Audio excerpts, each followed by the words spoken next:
his position on immigration, which is clearly the stickiest issue that he has, when he said, look, kind of looking to the audience, my friends, we've done exactly what you expect us to do, and that is to sit down and come up with some sort of compromise. He went on to say our job is to do the tough things, for which he got applause. So I thought that was a good moment for McCain. I thought Giuliani seemed to be playing the Republican counterpart to Hillary Clinton, sort of aiming at the Democrats rather than anybody else up on the stage. Anderson?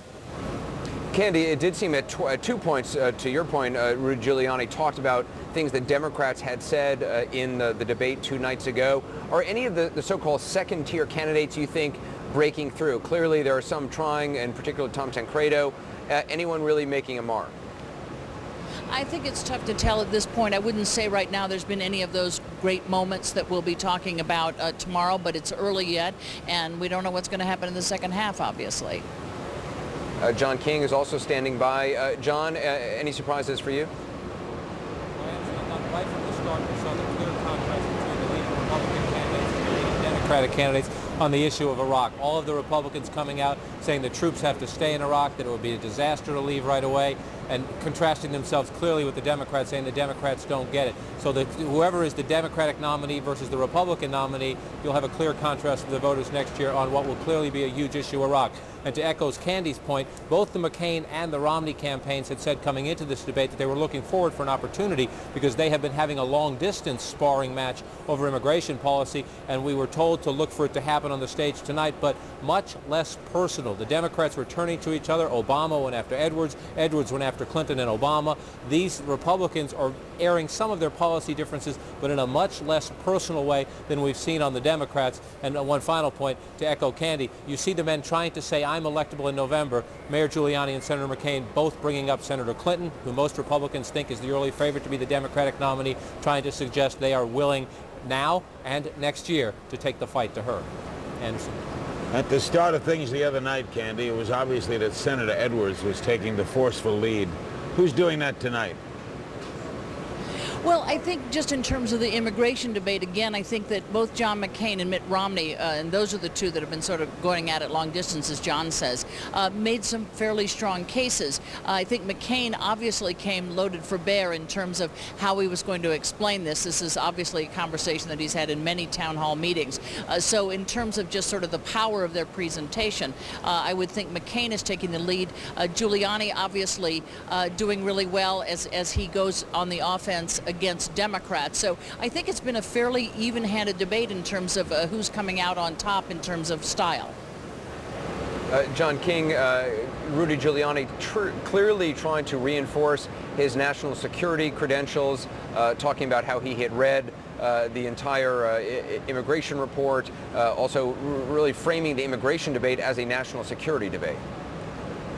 And the Republicans are trying to make it on a very emotional issue, trying to say that border security should come first. All of them say that. The disagreement is over whether you should do the other things in the bill.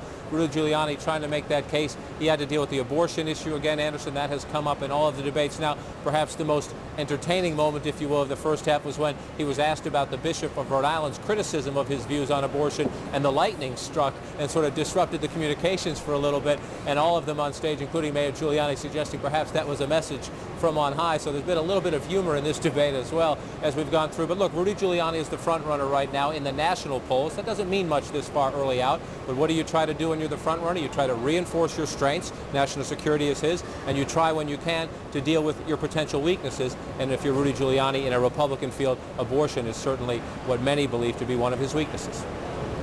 It looks like they're getting settled for part two. And by the way, Anderson, when we come back with our Raw Politics session, which begins at 9 o'clock Eastern, Mayor Giuliani will be up here with me to kick that off.